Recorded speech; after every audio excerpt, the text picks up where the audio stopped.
नमस्कार बच्चों, हम लोग इस समय क्लास 6 हिस्ट्री चैप्टर नंबर 2 को डील कर रहे हैं। इससे पहले वीडियो में जो पार्ट 1 मैंने डाला है उसमें आपको बता दिया अर्ली मैन यहाँ से वहां तक क्यों मूव करता था। उसके बाद मैं ये भी बता चुकी हूँ कि how do we know about this people. इन लोगों के बारे में पैलियोलिथिक, मेसोलिथिक और नियोलिथिक एज के जो अर्ली मैन थे उनके बारे में हमको कैसे पता चलता है। तो उसके बहुत सारे जो अवेलेबल सोर्सेस हैं उसके बारे में भी आप लोग को इससे पहले वाले वीडियो में बताया जा चुका है। तो हमारे ये पेजेस कवर हो चुके हैं। अभी मैं थर्ड टॉपिक को, इसके बुक का थर्ड टॉपिक जो कि क्लास पेज 14 पे है, ये देखिए पेज 14 पर एक इंडिया का मैप है और इंडिया के मैप में कुछ यहाँ पर लोकेशंस को भी दिखाया गया है। और यहाँ पे थर्ड इसका पार्ट मैंने बनाया है, choosing a place to live in. तो अभी हम इसको डिस्कस कर लेते हैं। अर्ली मैन को कैसी जगहों पे रहना पसंद था। उसको नेचुरली दो ही चीजें उसकी पसंद की हो सकती है। एक तो उसको प्रोटेक्ट करना है खुद अपनी बॉडी को, अपने शरीर को, अपनी लाइफ को from the severe heat, cold, rain, thunder and storms. तो इसके लिए एक ही चीज है, वहां पे तो हाउस बिल्ट नहीं है, इसलिए उसको ही had to live in the caves. That was a very protective and safe place for the early man to live in.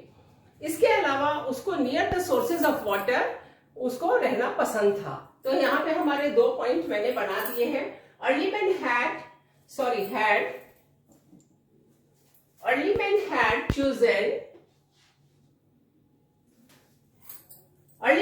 chosen to live near rocky caves where good quality stone was easily available.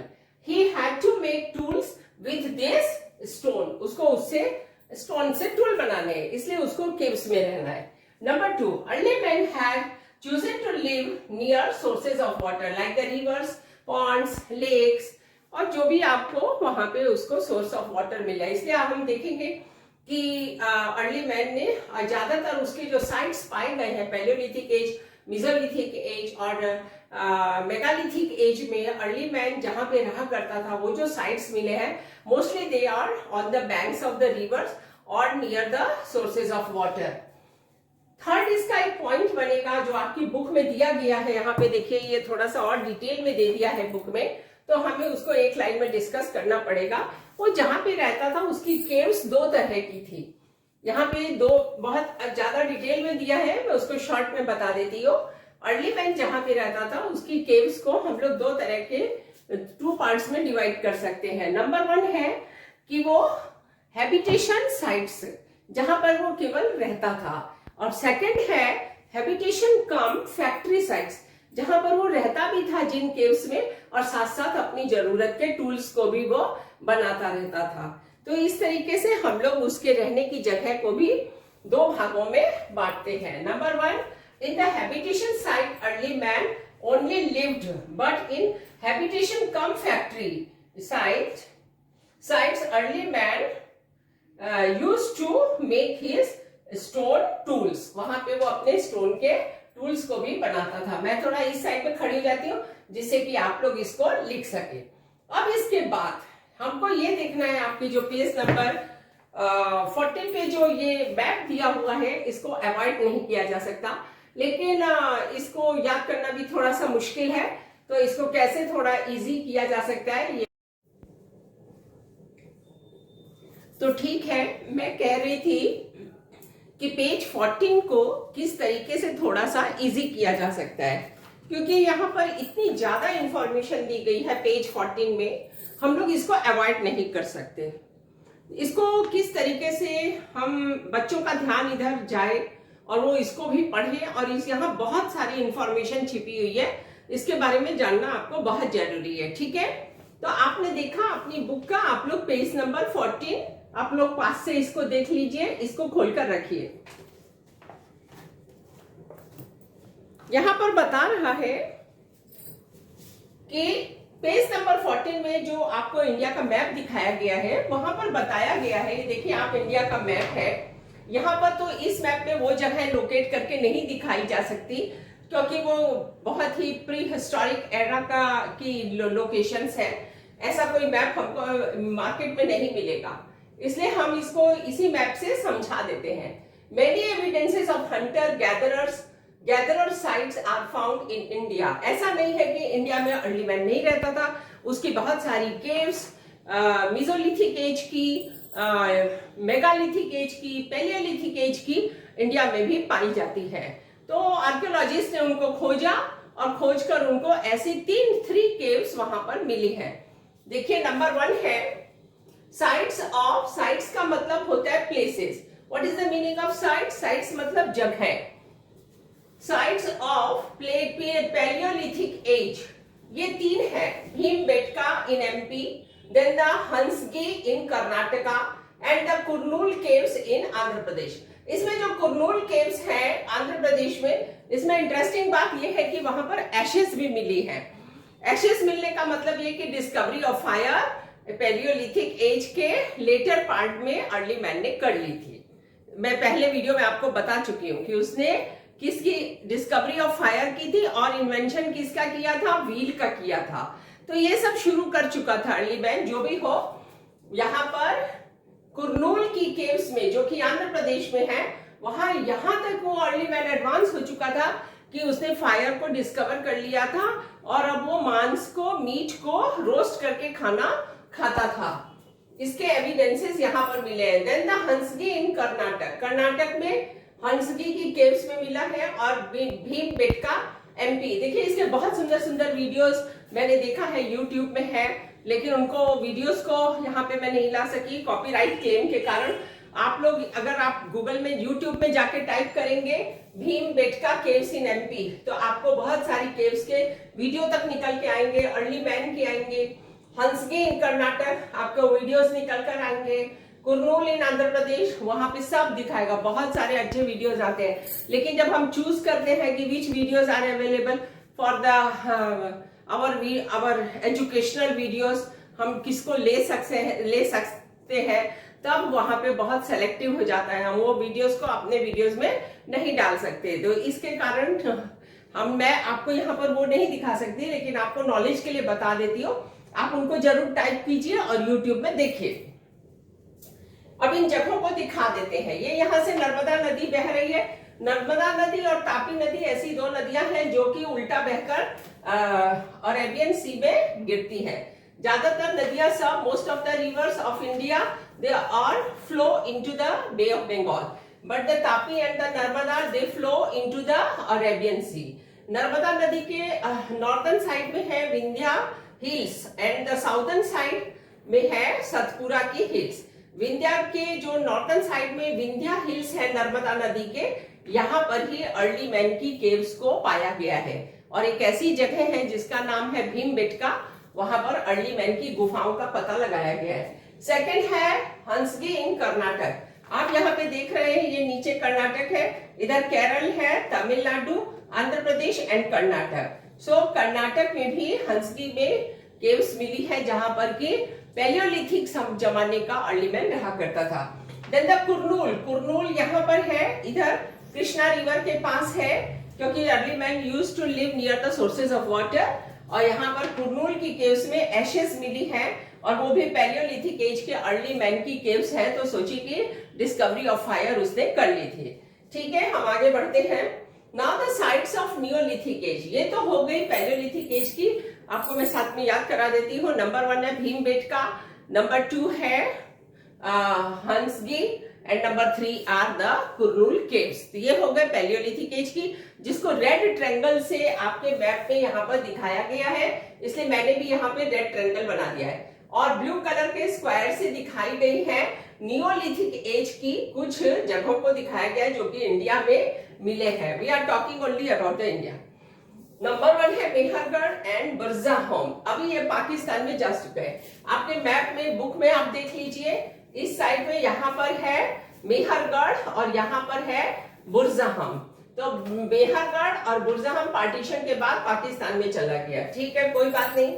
दाऊजली heading, जिसको कि खोजा था 1961 में, आसाम में है, जहां पर कि मैं रहती हूँ। ठीक है, तो क्या नाम बताया मैंने, दाउजली हेडिंग 1961 में आर्कियोलॉजिस्ट ने इसको आसाम में, ये यहाँ पे आप देखिए लोकेशन देख लीजिए, आसाम और मेघालय के बॉर्डर के पास है, दीमा के पास है वो, लेकिन वो आसाम दिखा रहा है। गूगल में मैं देख रही थी, सर्च कर रही थी कि ये कहाँ पे है जगह, दाउजी हेडिंग तो दिखा रहा है कि आसाम दिखा रहा है, लेकिन वो मैप में जिस तरीके से आपके बुक में दिखाया है वो मेघालय जैसा लग रहा है।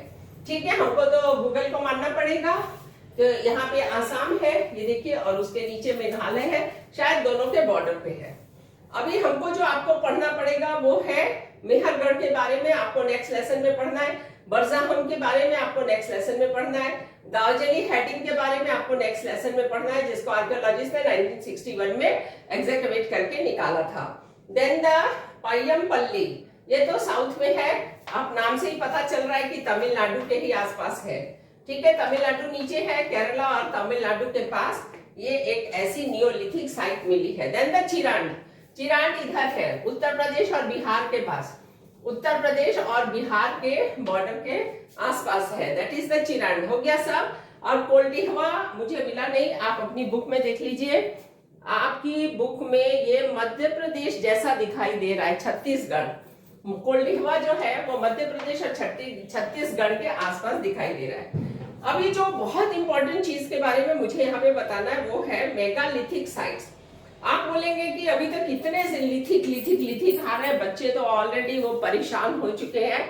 एक आ गया Palaeolithic, then the Mesolithic, then the Neolithic, then the microlith, अभी ये मेगा कहां से आ गया। तो इसमें बहुत ज्यादा परेशान मत होइए, बहुत इंटरेस्टिंग है ये मेगालिथिक साइट्स। ये मिली है वेस्टर्न घाट, इंडिया का वेस्टर्न घाट कर्नाटका के वहां पे ब्रह्मागिरी में। वेस्टर्न घाट देखिए, मैं बता दे रही हूँ, ये जो यहाँ पे लाइट येलो कलर का देख रहे हैं आप, ये सारा इंडिया के वेस्टर्न घाट्स हैं। इंडिया के फिजिकल डिविजन्स जो क्लास 4 में आपने पढ़े होंगे वहां जरूर पढ़ा होगा। इंडिया के ईस्ट में भी ईस्टर्न घाट्स हैं जो कि which are lower than the Western Ghats. Western Ghats are higher than the Eastern Ghats. इसीलिए जितनी भी नदियां यहाँ से निकलती हैं सब की सब कहाँ जाके बहती हैं, उनका फ्लो इधर की ओर बे ऑफ बंगाल में बनता है, and they all flow into the Bay of Bengal. तो वेस्टर्न घाट से ही जो कर्नाटका में जब ये वेस्टर्न घाट यहाँ से शुरू हो जाते हैं, ये देखिए यहाँ पे लिखा है सातमाला हिल्स। सातमाला हिल्स से ये वेस्टर्न घाट से लाइट येलो कलर से दिखाए गए हैं, और ग्रीन कलर से तो कोस्टल प्लेन्स है। यहाँ पर वेस्टर्न घाट्स में जब कर्नाटक आएगा तब यहाँ पे ब्रह्मागिरी, क्या लिखा है बोलिए, ब्रह्मागिरी साइट्स मिली है जहां पर की मेगालिथ्स मिले हैं। तो किस जमाने के हैं, अब इसके बारे में कुछ आपको बताना पड़ेगा। बताने के लिए ये मेगालिथ क्या होते हैं, इसके 2-3 पिक्चर मैं आपको इस वीडियो में डाल देती हूँ। चलिए मैं उसके आगे ये वाला बता देती हूँ। तो ये आपको बता दिया मैंने कि कर्नाटक का जो वेस्टर्न घाट यहाँ से जब गुजरता है उसमें हमको मेगालिथिक साइट्स मिले हैं, उसका जगह लोकेशन है ब्रह्मागिरी। अर्ली विलेज जो है वो इनाम गांव, कहाँ पे है ये इनाम गांव, आप इसमें देख लीजिए। इनाम गांव तो महाराष्ट्र में दिखा रहा है, मुंबई के पास, पर्पल कलर का, इसलिए मैंने इसको पर्पल कलर से लिख दिया। Just you see the colours. Bhimbetka जितना मैंने इसको इजी किया है, पूरे पेज नंबर 14 पे जो आपको इंडिया का मैप दिया है जहां पर अर्ली मैन के साइट्स को दिखाया गया है, उसको कोशिश की है कि बुक का ही यहाँ उतार के लाऊं, सो दैट कि you should not avoid this very important part of the lesson. आपकी नॉलेज इससे बढ़ेगी, हमेशा काम आएगी। इसलिए रेड कलर से इनको पैलियोलिथिक को दिखाया है, ब्लू कलर से मैंने यहाँ साइट्स ऑफ नियोलिथिक एज लिखा है, ग्रीन कलर से मेगालिथिक साइट्स लिखा है जो कि आपकी बुक में एक ग्रीन कलर के सर्कल से दिखाया गया है, और यहाँ पे पर्पल कलर से अर्ली विलेज इनाम गांव जो कि ये महाराष्ट्र है। महाराष्ट्र में मुंबई आप देख रहे हैं, मुंबई के पास यहाँ पर महाराष्ट्र में ही इनाम गांव है। शायद एग्जैक्ट लोकेशन मुझे देखना पड़ेगा। ठीक है, इनाम गांव मुंबई के पास है, महाराष्ट्र में ही आ रहा है। ठीक है, या हो सकता है महाराष्ट्र और कर्नाटक के बॉर्डर में हो। ये हो गया, this is all about this. अब मेरा है कि बताने का है कि मेगालिथ क्या है। ये वेरी इंपॉर्टेंट पार्ट है जिसको कि अवॉइड नहीं किया जा सकता। तो ठीक है, आप लोग इसको थोड़ा सा लिखने के लिए भी मैं हट जाती हूँ यहाँ से, इस मैप को अब मैं हटा देती हूँ। मेगालिथ क्या है, मेगालिथ और माइक्रोलिथ में क्या अंतर है। तो माइक्रोलिथ्स जो थे, ये एक छोटा सा डिफरेंस मैंने आपको लिखा देती हूँ, आपको कोई कंफ्यूजन नहीं होगा। Difference between microliths and megaliths, इसको मैंने पिंक कलर से लिखा है और इसको यहाँ पर येलो कलर से लिखा है। माइक्रोलिथ्स मीन्स छोटे, sharp and tiny stone tools made during Mesolithic as. Mesolithic as में अर्ली मैन बड़े बड़े पैलियोलिथिक एज में टूल्स का इस्तेमाल किया करता था, स्टोन टूल्स को। हैवी स्टोन से वो एनिमल्स को किल करना और अपने whatever his business was there, वो उनको पूरा करता था। लेकिन समय के साथ धीरे धीरे, क्योंकि पैलियोलिथिक एज भी 20 लाख ईयर्स तक चला, कोई मामूली बात नहीं है, that covers almost the 99% of the human history. तो वहां पे उसके जो वीपन्स है, टूल्स एंड वीपन्स थे, वो शॉर्ट होते गए और शार्प भी होते गए और एडवांस होते गए, बेटर होते गए। लेकिन मेगालिथ क्या है? मेगालिथ का मतलब हमेशा देखिए स्टोन है। ऑलवेज द लिथ का मीनिंग क्या है? यहाँ पे स्टोन के लिए आया है। मेगा मीन्स बड़े बड़े, ह्यूज आर लार्ज स्टोन्स और collection of many large stones. या तो वो कोई एक बहुत बड़ा पत्थर है और या फिर बहुत सारे बड़े बड़े पत्थरों का वो कोई एक कलेक्शन है। अर्ली मैन क्या करता था? नियोलिथिक एज का अर्ली मैन, किस एज का? नियोलिथिक। पैलियोलिथिक, मेसोलिथिक पार हो चुका है, नियोलिथिक एज का अर्ली मैन इसको जोड़ता था पत्थरों को। अब आप सोचिए कि इसके जो पिक्चर्स मिल रहे हैं, ये देख के इंसान को हैरानी होती है कि इतने ह्यूज स्टोन्स को वो लोग, एक अर्ली मैन तो लाता नहीं होगा, कितने सारे लोग मिलकर, उनको भी कुछ काम करना है और सारा दिन में वो लोग क्या करें, एनर्जी भी बहुत है उनको। वो लोग ये काम करते थे, बड़े बड़े पत्थरों को कलेक्ट करके लाते थे और उससे कोई एक स्ट्रक्चर बना देते थे और फिर शायद बहुत खुश होते थे।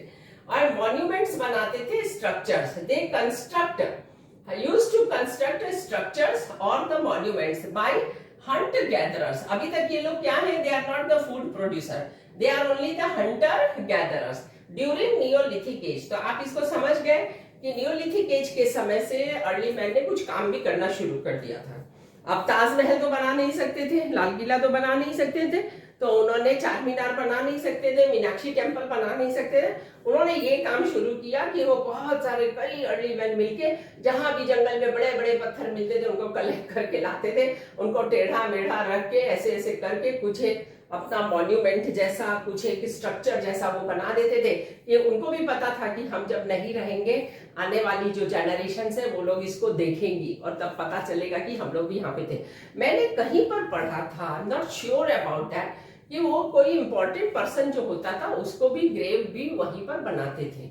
वहीं पे जब वो लोग एक मार्क, क्योंकि दे मार्क द, उनका जो मान लीजिए कबीले का लीडर है, तो उसको just to mark the place of his grave, वो इसी के आसपास उसको भी कहीं पे दफना भी देते थे। ये मैंने कहीं पे पढ़ा था, लेकिन कितना ऑथेंटिक है कि मैं नहीं कह सकती। तो ठीक है, अभी तक वो फूड प्रोड्यूसर नहीं हुआ। नियोलिथिक एज का जो अर्ली मैन है उसने हंटर गैदरर ने बनाया था। कब? नियोलिथिक एज का। There are 35,000 megaliths in Europe. कहां से कहां तक देखिए, इसलिए मैं ये एक यूरोप का मैप लाई हूं, इसमें मैं आपको दिखा देती हूँ। सॉरी, ये है यूरोप का मैप और इसमें ये देखिए यहाँ पर है स्वीडन। यूरोप के मैप में ये आप देख रहे हैं स्वीडन। स्वीडन से लेके इस पूरे यूरोप को कवर करिए and this is the Mediterranean sea. कहां से कहां पूरा यूरोप कवर हो गया? स्वीडन से लेके और नीचे ये पूरा मेडिटेरेनियन सी का 35,000 मेगालिथ्स को आर्कियोलॉजिस्ट ने खोज कर निकाला है। लेकिन इनमें जो सब पूरे वर्ल्ड का जो सबसे बड़ा मेगालिथ है वो है स्टोनहेंज। ठीक है, उसका नाम क्या है? स्टोनहेंज। तो मैंने वो भी लिखवा दिया आपको, आप लोग लिख लीजिए। देयर आर 35,000 मेगालिथ्स in Europe. Most famous megalith of the world is Stonehenge. तो इसके भी एक पिक्चर डाल रही हूँ मैं इस वीडियो में और मेगालिथ की भी डाल रही हूँ। थोड़ा सा मैं ड्रॉ करके यहाँ पे जस्ट आप लोग थोड़ा लिख लीजिए। एक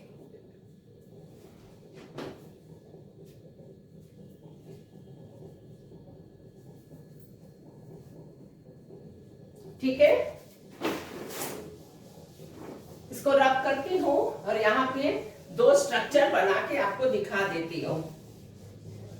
बाकी आप उसमें तो देखेंगे ही, लेकिन यहाँ भी दिखा देते हैं। तो कभी कभी वो ऐसे, suppose this is the ground, ये ग्राउंड है, उसको कुछ नहीं मिला, एक ऐसे करके पत्थर उठा के लाए और यहां से और एक बड़ा सा पत्थर उठा के लाए। ये क्या है? स्टोन। ये भी क्या है? स्टोन। और इससे उन्होंने क्या किया, इसके ऊपर एक इतना बड़ा सा स्टोन लाके और एक लग दिया।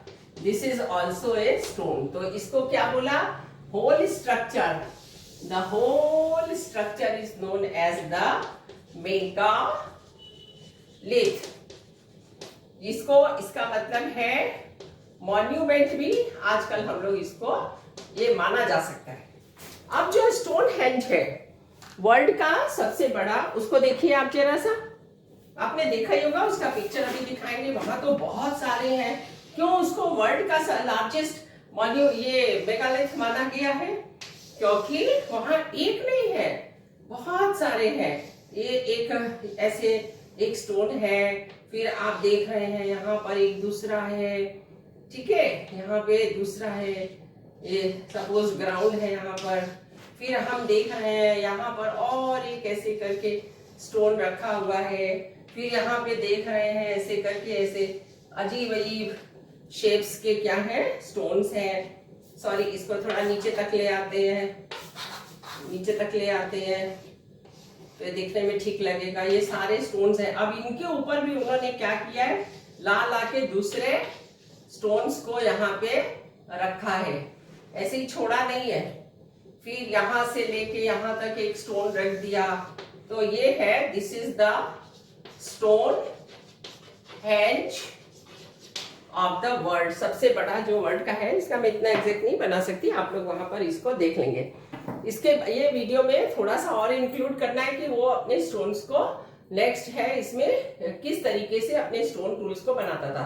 दो टेक्निक होते थे, एक हाथ में पत्थर लेता था और दूसरे हाथ को में जो स्टोन होता था उसको हैमर की तरह यूज करके उसको कटिंग करके अपने डिजायरेबल शेप में लाता था। दूसरा था कि एक जो कोर स्टोन है उसको वो नीचे जमीन पे रख देता था और हाथ में तो दूसरा पत्थर लेता ही था, कोई पेबल या कोई हैवी स्टोन लेता था, उसको मारेगा, लेकिन उन दोनों के बीच में और एक तीसरा स्टोन भी होता था, थर्ड स्टोन को भी रखता था। प्रेशर बिल्ट किया जाता था।